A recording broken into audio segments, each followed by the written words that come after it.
Saludos a todos, bienvenidos al canal, ¿cómo están? Vamos a continuar con la sección de diseño de planos eléctricos. En el video anterior vimos lo que era ya una pequeña introducción y aparte compartimos un PDF en lo que nos indica cómo poder leer un plano eléctrico. Y como decía también en el mismo video, si ya podemos leer un plano, ya podemos pasar a diseñar, sabiendo previamente dos cosas: el proceso que vamos a hacer y obviamente saber la simbología y la norma que vamos a utilizar para dibujar o realizar un plano eléctrico para dicho proceso. ¿Sí? Vamos a ver un poquito de teoría. Por principio, los planos de diagramas eléctricas se dibujan en estado de reposo. ¿Qué quiere decir esto? Que no, en el circuito no circula corriente, ¿sí? Y las piezas mecánicas están sin accionar. Y que tenemos básicamente tres tipos de planos: el de plano general, el de funcionamiento y el de circuito, ¿ya? El plano general es la representación más simple, por lo general es en formato unipolar o unifilar. ¿Qué quiere decir unifilar? Solo de un hilo. Aquí claramente podemos ver, si en videos anteriores vimos ya un poquito, vamos a ver que es fácil leer este plano. Podemos ver que es unifilar, ¿por qué? Porque solo lleva un cable, puede ser de alimentación, un cable de conducción, una sola protección supuestamente, pero en estas barras inclinadas indica que hay tres cables, ¿sí? ¿Qué más nos indica? Que es un sistema trifásico que funciona a 50 Hz y funciona también a 380 voltios. Como decía, que hay una protección, tres protecciones, sería tres fusibles F1. Aquí hay dos contactores, otra protección, en este caso sería un relé térmico. Y donde tenemos nuestro motor, simbología de motor M1, potencia 15 kilovatios y velocidad nominal de 1500 RPM. Continuemos. Ahora, ¿qué tenemos aquí? Tenemos el plano de funcionamiento. Esto ya prácticamente podría decirse que es la representación, detallada del circuito principal. Podemos ver que es un poquito más confuso en relación al plano de circuito, que lo vamos a ver, pero básicamente indica cómo iría explícitamente conectado toda la circuitería. Es decir, yo aquí tengo un pulsador, este pulsador veo que va a un contacto NC del otro contactor. Básicamente sigue toda la secuencia del circuito, pero podemos ver que es un poquito más difícil de leer o de diseñar también, ya que está ahí todo ahí mismo, entonces se nos hace un poco más complicado, pero también es válido, es un plano de funcionamiento.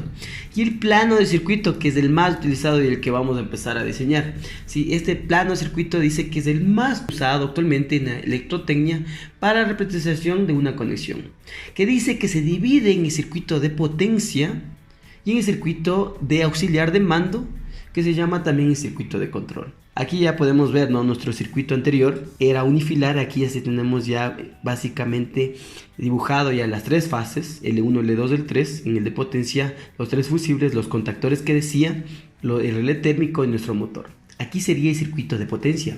Aquí el circuito auxiliar o de control, podemos ver que también toma de la línea 1, pero y aquí coge del neutro para realizar nuestro control. Podemos ver que aquí tenemos la protección F2 de F2, SQ0 que sería un botón de paro, sería un botón, un enclavamiento, ¿no? Un enclavamiento igual otro de paro, un enclavamiento, las memorias, los relés, etcétera, ¿sí? Esto representaría el circuito de control. Continuemos. Ahora sí nos vamos un poquito a lo que parte de lo que sería la simbología de identificación, que nos dice que es importante estar familiarizado con la simbología. Bueno, obviamente, ¿no? Porque en caso de que tenga alguna falla en algún equipo, yo debo saber mediante la simbología qué equipo me está fallando. Y aquí ya viene la parte de las normas. Este PDF se ha hecho muy interesante, ya que no se ingresa o no se adentra tanto en la teoría, sino ya en lo que debemos saber. Es necesario saber las normas, obviamente, pero nos indica de una manera mucho más fácil para poder identificar rápidamente. Que nos dice que hay distintas formas o normas, para simbolizar los aparatos eléctricos y electrónicos. Y las normas vigentes son, en este caso, sería la norma alemanas, ¿sí? Las normas inglesas, las americanas, las ANSI, y de la Comisión Electrotécnica Internacional, que vendría a decir la DIN, sería la alemana, BS sería la inglesa, y la ANSI sería la American National Standard Institute, y la IEC, o que le llamamos de la Comisión Electrotécnica Internacional. En nuestro caso, yo estoy hablando de mi país, Ecuador, manejamos ya más lo que es la IEC. ¿sí? Y también he visto máquinas, por ejemplo, que vienen de Europa, específicamente de Alemania, específicamente de Suiza, de Italia, ya vienen con esta norma, con norma internacional, IS, ¿sí? Y esta es donde nos vamos más a adentrar un poco. Continuemos. Bueno, existen dos grandes grupos de normas, ¿no? Las IS y las NEMA. Las primeras son las europeas y las segundas son las americanas. Y aquí podemos ver cómo se derivan, ¿no? Algunas ya son solo derivaciones o fusiones de las normas. No nos vamos a meter tanto en ello, pero también vamos a verificar así qué representan los símbolos de un plano eléctrico. Es lo más importante, ¿no? Aquí nos dice igual un recuadro de atención, que es importante estar familiarizado con los elementos más frecuentes de un plano eléctrico. La práctica y uso de los planos permitirá reconocer cada vez más elementos, es decir, que cuando ustedes están en una maquinaria, trabajan en proyectos, trabajan en mantenimiento, es siempre verificar cómo funciona un proceso, a qué está ligado y qué nomás tiene, ¿no? Es decir, que tiene PLCs, tiene contactores, tiene motores, tiene guardamotores, tiene servos. Y debemos saber esa simbología, ¿no? Para irnos un poco entrenando cómo leer un plano eléctrico y después, como recalco, vamos ya a ir a diseñar. ¿Qué nos dice? ¿Qué representan los símbolos de un plano eléctrico? Cada uno de los aparatos que intervienen en un circuito eléctrico, como decía, ¿no? Tiene una representación gráfica en el plano, según las normas internacionales antes mencionadas, ¿sí? Puede ser la IS, puede ser las americanas y las europeas básicamente. Cada uno de estos símbolos de un plano eléctrico nos permitirá conocer no solo los elementos intervinientes, sino también el funcionamiento del circuito en un conjunto, ¿sí? Obviamente, debo saber mi proceso, yo sé mi proceso, creo mi plano eléctrico, entonces yo ya puedo armar mi tablero, puedo hacer que funcione, ya sea con lógica cableada, con lógica de un PLC, y ya a partir de ello, yo ya tengo una máquina trabajando, pero también a partir de ello para mantenimiento o futuras referencias con los planos eléctricos yo puedo actuar rápidamente en caso de que suceda, por ejemplo, una falla eléctrica, digamos se daña algún equipo, algún elemento, entonces con el plano eléctrico se hace mucho más fácil identificar una falla, obviamente.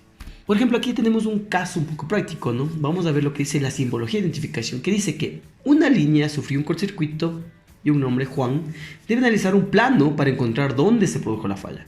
Si bien no conoce todo el elemento del circuito, hay algunos que son los familiares. Y aquí, como decíamos, ¿no? Como iba viendo en el unifilar, voy identificando. Aquí me dan todo el plano en conjunto y yo digo, a ver, empecemos. ¿Qué tengo? En primer lugar, yo sé que es un sistema, aquí es un circuito de control, ¿ya? Porque aquí veo timers, veo relés, veo contactores.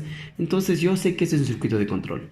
¿Cómo funciona un circuito monofásico? Porque está 1 y dice este símbolo de aquí, que significa que es funciona a corriente alterna, la frecuencia 50 Hz y 220 voltios. Aquí yo veo que es la representación de los hilos conductores donde obviamente circula la corriente. Entonces aquí yo veo, ¿no? Pues aquí digo, esto es un símbolo de un pulsador. ¿Qué más veo aquí? Esto es un símbolo de una bobina. Es decir, un símbolo puede ser un contactor o un relé, depende, ¿no? El KM, por ejemplo, indica que es un contactor, KA por lo general indica que es un relé, KT, por ejemplo, indica que es un timer, ¿ya? Y así vamos a empezar a leer. Y aquí, por ejemplo, ya nos dice, ¿no? ¿Cómo vamos a diferenciar o cómo vamos a verificar? La corriente, en primer lugar, la continua, se puede identificar en la norma DIN, con una línea recta o una línea recta bajo otra línea entrecortada. Este significa que es igual, es decir, estos mismos símbolos funcionan para sería la inglesa, este sería para la americana y este sería para la internacional. Y vemos que todo es igual, ¿no? Aquí en esto, coincide, el número de elementos de conductores. Y aquí, bueno, ¿qué es lo que tenemos aquí? Una serie de elementos, por ejemplo, aquí tengo una resistencia de condensadores, puesta a tierra. Vemos que, por ejemplo, aquí la puesta a tierra todo es igual.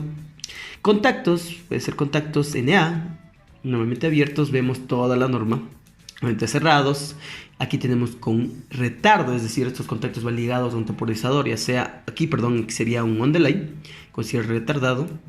Este sería un on delay, este símbolo de aquí, y este sería off delay. Interruptores, vemos las normas para fusibles, pulsadores, tenemos lo que son, por ejemplo, contactores, solenoides, transformadores, muy importante, aquí vemos los devanados, ¿no?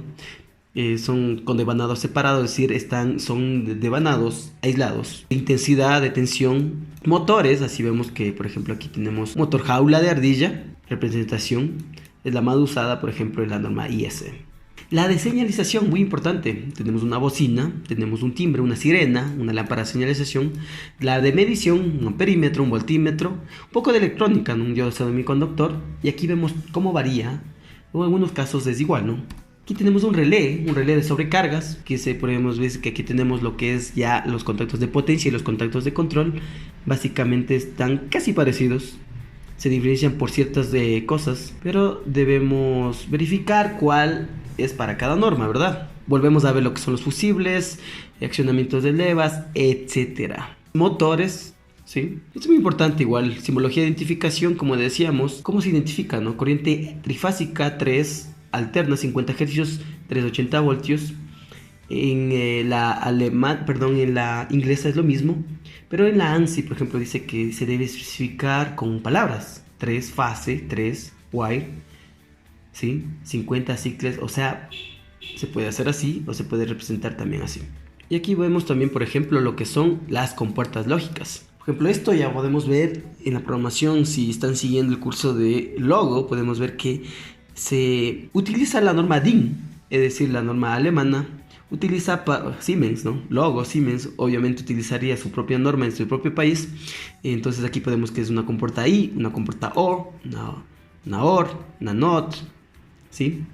Como cuando se aprende electrónica digital. Y ahora sí vamos a los esquemas de conexión básicos. Bueno, esta parte lo veremos en el siguiente video para no hacerle tan largo. Vamos a continuar, esto ya se pone un poco más interesante. ¿Por qué? Porque ya vemos, por ejemplo, lo que son ya, cómo van, ¿no? Cómo van ligados ya cada relé a su contacto auxiliar, ya sea de potencia, etcétera.